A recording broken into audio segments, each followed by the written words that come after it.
ഇതിന് തൊട്ട് മുമ്പുള്ളൊരു വീഡിയോയിൽ ഞാൻ പറഞ്ഞിട്ടുണ്ടായിരുന്നു, ഇപ്പോൾ നമ്മുടെ ലൈഫിൽ നിന്നും പ്രിയപ്പെട്ടവരാരെങ്കിലും മരണപ്പെട്ടു പോവുക, അല്ലെങ്കിൽ ആകസ്മികമായി മറക്കാനാകാത്ത ചില സംഭവങ്ങൾ ഉണ്ടാവുക, ഇതെല്ലാം നമ്മുടെ മനസ്സിലൊരു ട്രോമയായിട്ട് കിടക്കുക.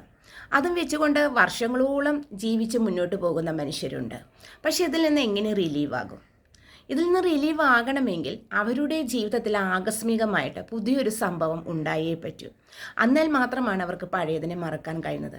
അതുകൂടാതെ തന്നെ നമ്മളുടെ മനസ്സിലേക്ക് പുതിയ പുതിയ കാര്യങ്ങൾ കൊണ്ടുവരിക എന്നുള്ളതാണ്. പാസ്റ്റിൽ ചില സംഭവങ്ങൾ ട്രോമ പോലെ കിടക്കുന്നുണ്ട്. അതിൻ്റെ മുകളിലേക്ക് പുതിയ പുതിയ സംഭവങ്ങളെ നമ്മൾ കൊണ്ടുവരിക എന്നുള്ളതാണ്. എന്നാൽ മാത്രമാണ് പാസ്റ്റിൽ കിടക്കുന്ന ആ ട്രോമയിൽ നിന്നും നമ്മൾക്ക് മുക്തി നേടാനായിട്ട് കഴിയുകയുള്ളൂ എന്നുള്ളത്. നമ്മൾക്കിപ്പോൾ പാസ്റ്റിൽ തന്നെ നിടന്നിട്ട് കാര്യമില്ല, നമുക്ക് മുന്നോട്ട് പോയേ പറ്റൂ.